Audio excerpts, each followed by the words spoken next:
Hi guys, back again with another update on the Storm Eagle build. So, where I'm at the moment, got a few of the parts base coated in some Chaos Black, and going to get ready to do some interior detailing before everything gets glued together. I find that in my other models, the Rhino, Land Raider and all that sort of thing, you don't really see a lot of the interior detail, but I like knowing that it's there, especially if you have hatchways open and have things lit up and things like that. So, seeing as I'm taking my time with this, I'm going to do the interiors. So you can see on the front parts here that we have like computer monitors, things like that, various panels, and they're all going to be painted. The base color is going to be a dark grey with some light grey highlights, and then some metallics. The floor, interior floor, this is going to be a brushed metallic, just a bolt gun metal. I'll put in some scuff marks and maybe some boot treads and things like that. And the same thing on the other interior parts here, where you have the computer panels and doorways and things like that. The other section here, which I'm going to make a start on, is just the cockpit. See, the seat here is actually going to be glued into here, so I'm going to paint that separately, paint that up, put it in, and that will be that.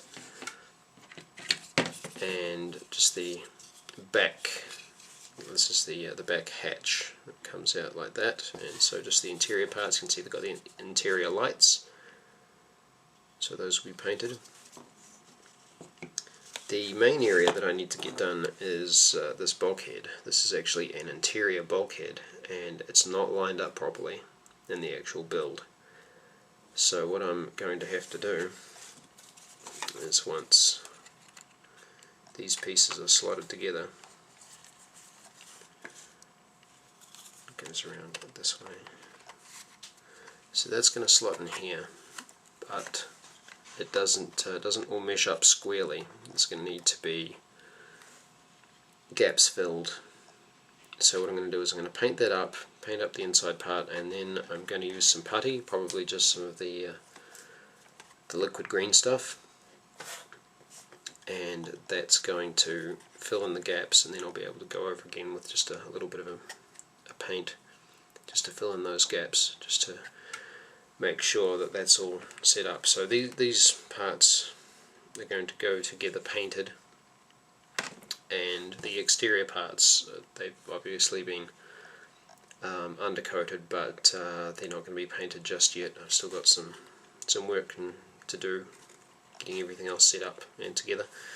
Now the other part is these thrusters, ventral thrusters, and they are going to slot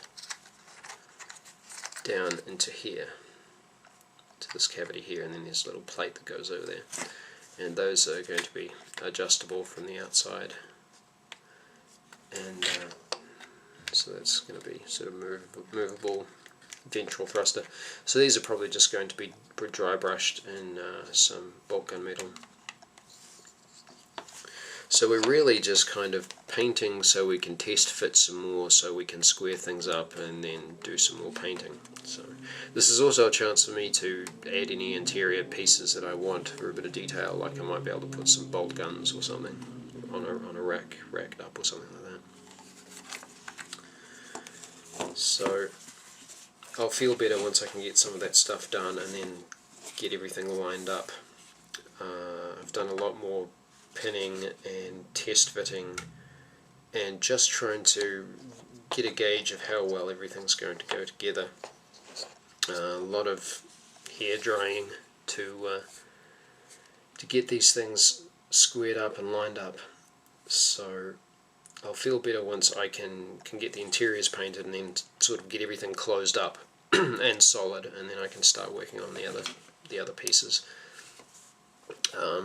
The wing assembly and all that sort of things is actually looking pretty good. I think maybe I might be past the worst of it once I can get the interior together. But yeah, I'm going to get started on that today, and I will give you a bit of an update and show you how the painting is getting on later. Alright, we'll catch you. there again, I figured that while I was here and while I was getting all this stuff together for a bit of painting, I might as well do a bit of a vlog of it and just go over a few different things and just chat to myself and to you while I'm getting some of these things done. So yeah, I've just made a little bit of space along here because I've still got all the model pieces, so I'm not going to be setting up my full painting setup. So it's just going to be a bit of a paint as you go, a bit of a crash course, move things around as I need it. So what I'm going to start with is I'm going to start with the bolt gun metal, just a bit of dry brushing on some of the pieces. So I'm going to start off with the engine areas here. So just loaded up a bit of the bolt gun metal, just put a little bit on, then brush it off so that there's just a wee bit there. The method that I've sort of learned with as to when there's sufficient paint but not too much is if you load it up and then wipe it off on your brush, if you just stroke it along your finger or something like that, and it just picks out the ridges of your fingerprints and doesn't go into the recesses, then that's a good amount to have there. In fact, I probably need a little bit more. Reaching the point, I think, where I'm just about going to have to stock up on paints again.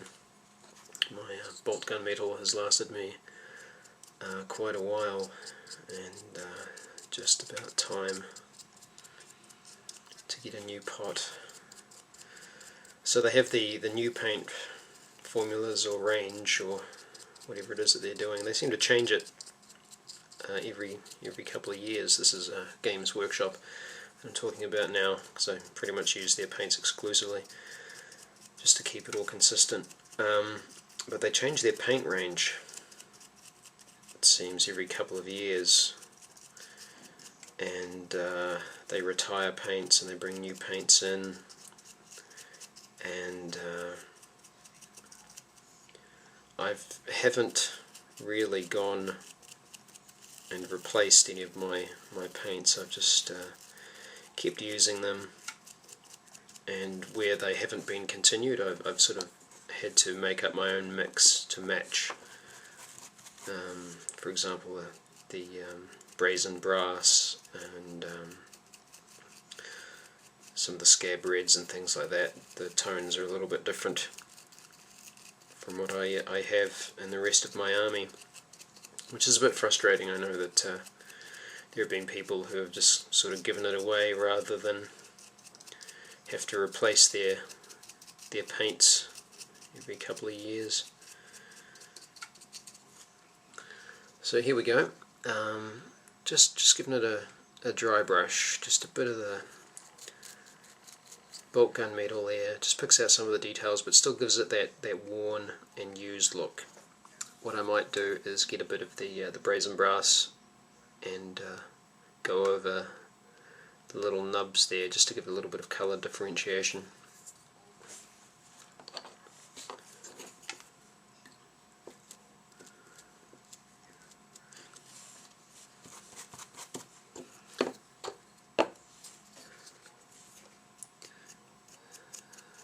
So again, the idea is just building up a little bit of colour but leaving a lot of the darker recesses so that it looks blemished and worn. The way I've sort of learnt, well, sort of taught myself and sort of followed up with other painting articles and things like that, was sort of a build-up of colour. I know that it seems to be pretty popular these days to put on quite a lot of a base colour and then go back over it with a shade or a wash. I don't use that particular technique a lot. You saw on the night build that I used a lot of the black and the brown wash to sort of get in there to dirty things up a bit.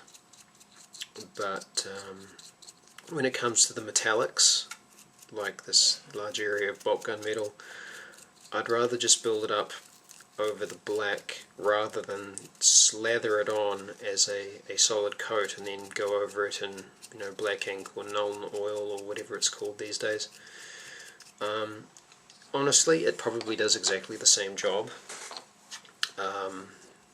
That's just the way that I have learned how to do it, and I'm just trying to keep the techniques consistent across my army. It does mean, I guess, that some things take me a bit longer because I like to build up the layers of colour, and that's probably something that I'll be able to highlight a bit more when I'm actually painting the blue armour of the Storm Eagle, because I don't have an airbrush or anything, and I won't be putting a solid coating on. I always try to leave the darker colours coming through rather than going back over in the wash. I guess I've sort of seen it as a little bit of a waste. You put down your base colour, then you ink over it, and then you have to go back over your base colour again to get rid of the areas of ink that have gone where you don't want them. It just seems like you're doing an extra step. Admittedly, you have to be a little bit more careful in my technique, and maybe that's it. Maybe that just takes longer. I don't know. If you're doing armies and bulk, like if you're doing a whole bunch of Tyranid gaunts or something like that, or maybe Imperial Guard, your basic troopers, you don't need so much detail, and so it works. But yeah, for myself, I just like to build up that colour, try to be a little bit neater rather than just dipping and doing it that way. I'm also prepared to admit that maybe I'm a little bit set in my ways. Maybe the other techniques are actually quite useful, but having never really tried it in any great depth, maybe I'm just a little bit stuck in my ways. And I guess that's the thing when you're painting. You sort of find what works for you, and I don't know. I'd like to try a few different techniques. I'm not confident in going all crazy out there on a big build like this. It'd probably be a case of getting a basic model and just experimenting. That's probably the way to do it. For example, I haven't tried any techniques like wet blending or anything like that, which is basically using retardant on the colour paints so that they don't actually dry straight away when they go down, and so you can mix them in so that they're wet. I guess I haven't had a lot of need to use that technique in the armies that I've done. So anyway, that's the basic dry brushing there, and that's going to give it that slightly more worn look than if it was just painted on solidly. So the other part that I've got that I'm going to do along here is going to be the decking here. The trick when you're doing something like this is to try to get a consistent finish, because it's quite easy to sort of end up a bit splotchy, too much in one area, kind of looks a bit patchy, and then if you sort of go over it too much you end up with everything looking too bright. So it's always better to sort of build up slowly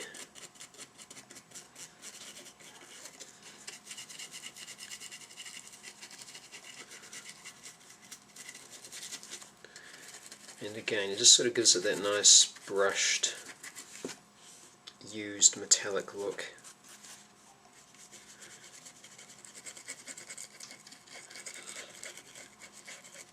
For my vehicles, especially with my ultramarines, I tend to like to have them looking very crisp, very clean, as if they've just come out of being maintained.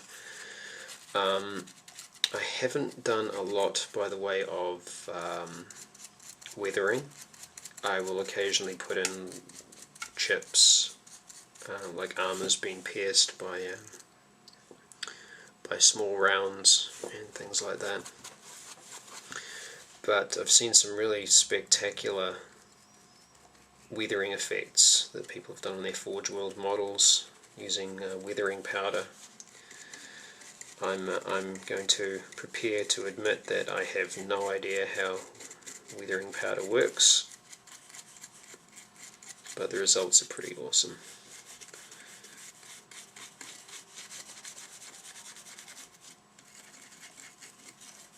Magnets, how do they work? So I'm just going to finish off the rest of this deck plate here. This is just a kind of a scrap brush that I got, just a basic brush that I just use for doing this kind of work.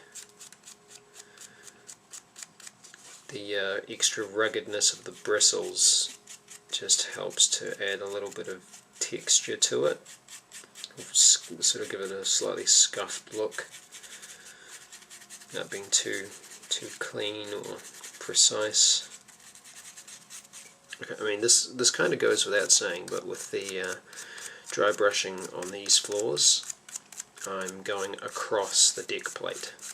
So I'm not going along it, I'm just going across, and just means that the paint only gets picked out on the top section. If you went the other way, you'd get a lot of paint going in between the crevices, and you would end up with the whole thing basically becoming silver. It depends on how much you want to do. Like if you want to have it the whole part done like that, that's obviously, you know, how you want to paint your model. For myself, I'm sort of going to go for a slightly patchy effect, as if some areas have been scuffed more than others, you know, with foot traffic, that sort of thing. Maybe, you know, things have been dropped and scuffed on the deck plates, so it's not going to be uniform.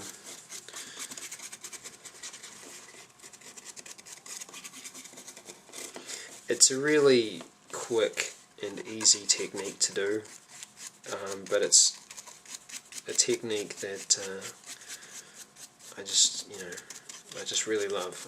I like how you can get different effects with dry brushing. Alright, now the bulkhead part here.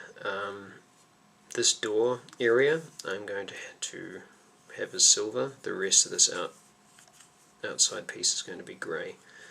So just going to start off with a very light dry brush in the middle of the door, because this is going to be slightly more solid, but I just want to build up a bit of colour and a bit of texture. I imagine that the blast door area is going to be a bit more worn than the outer area. You can see in the details there, it looks like it's kind of hinged, like it rolls back on itself like a garage door.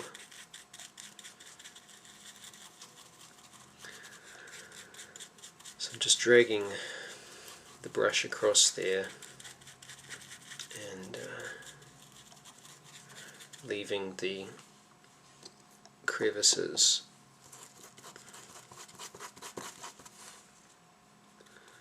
The rivets are obviously going to be well picked out because they protrude the most.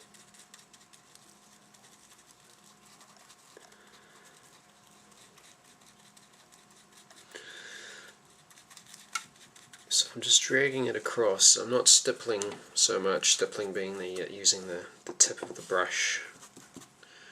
Just starting to build up a little bit more paint.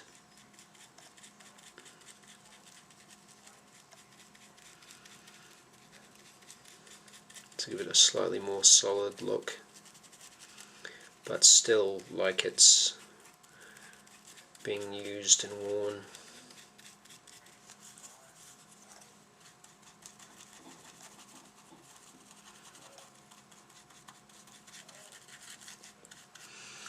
So that's that part, and I'm going to do this other part at the same time just so that I can use it as a reference and make sure that they end up being fairly similar. So once I've done the interior part of the door, I'm going to go around the outside of it and actually layer it in as a more solid silver piece.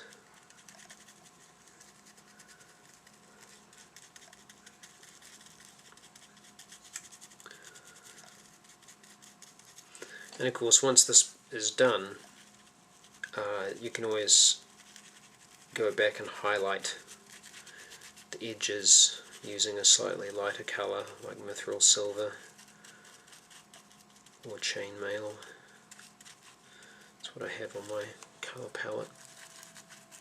Okay, so I'm just going to pop this in my water.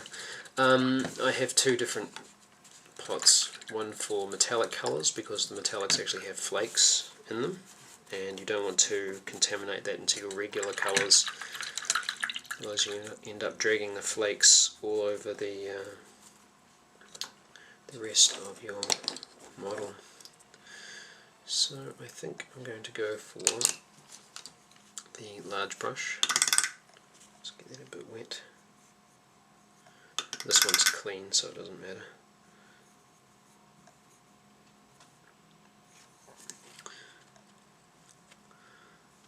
Just going to load a bit of paint on there, mix it up in the, just mixing it up in the cap area so that you can control it a bit more rather than just dunking it right in. And so now I'm just, you know what, I don't really like that too much. Feels like it's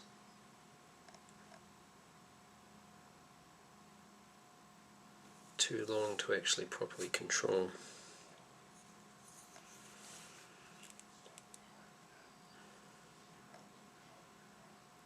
I think I'm going to try a different brush for that. That doesn't feel right. It just feels like it's a bit too wobbly to get a proper layer on. I must try some other types of brushes actually. I've been hearing that there's some good sable ones, the Kolinsky or something like that. Because the Games Workshop ones can be a bit rubbish sometimes.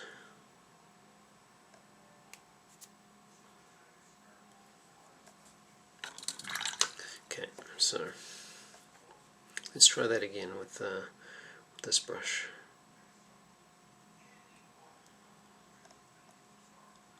Okay, try that again.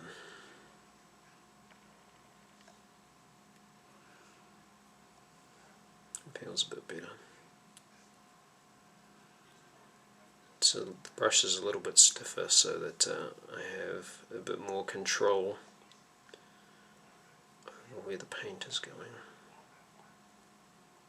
You don't want to have the paint too thick obviously, otherwise it gets all goopy and gunky, but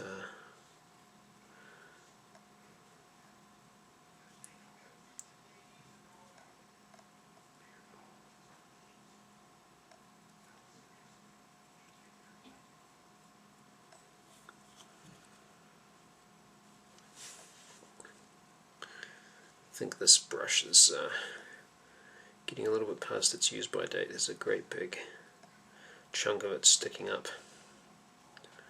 It's no longer smooth anymore, which is a bit of a liability when you're trying to do any kind of detail work.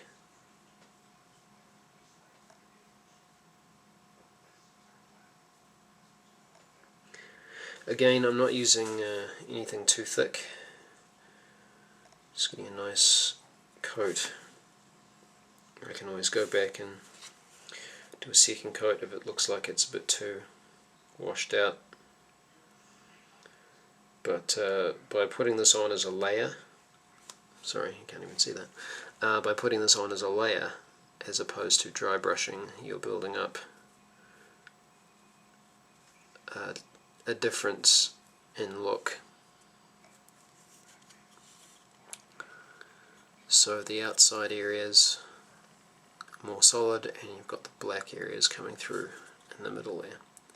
And what I might do is again add a little bit of a wash, a brown wash to there to look like the oil and grease.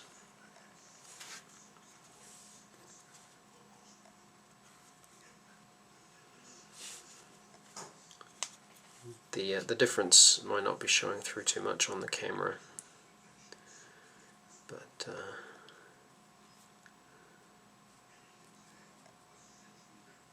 there's definitely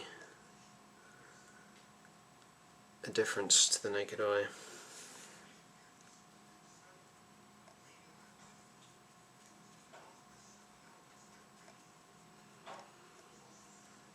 So this is kind of a welcome break for me,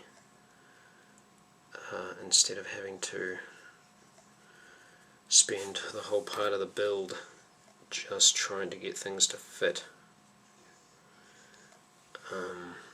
That has been super frustrating. Hasn't really been a lot to film or show off for that, because it's just a lot of fiddling and fitting and a bit of swearing and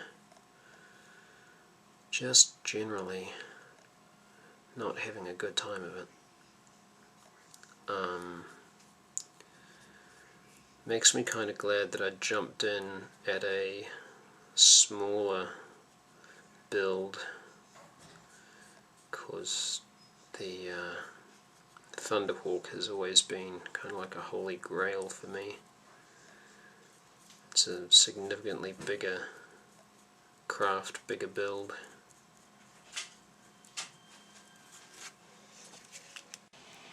Okay, sorry, I just had to pause there. So, while I would dearly love to build a Thunderhawk one day, the prospect of going through all the test fitting like I have with this model, but on a larger scale, just doesn't seem very appealing at this point. So right, we've got the blast doors. Those are just basically done. So we've got our, oops, we've got a bit of water on there. So we've got our decking, we've got our ventral thrusters, we've got our blast doors, and the next part is going to be doing the interior there, but I think we're going to start with the grey on that. So anyway, I won't put you through all of that at this point. I just thought I'd do a little bit of a vlog on camera, and yeah, I'm just going to keep going with that, but I'll catch you guys next time with another update. Okay, here's the last little update for the weekend probably. Just been working on the interior parts, the grey areas on the door. Just starting to make some work on the computer areas on the front there, and just picking out a few details on here. Haven't decided what colour I'm going to do the lights up here. I'm thinking I might do a red coat over that, sort of do a sort of red light interior. So those are going to slot in there, and once I've sort of tidied up details a bit more, I'll glue this bulkhead in, and then I'll be able to fill in the gaps along the sides and probably along the bottom too. Just slot these together.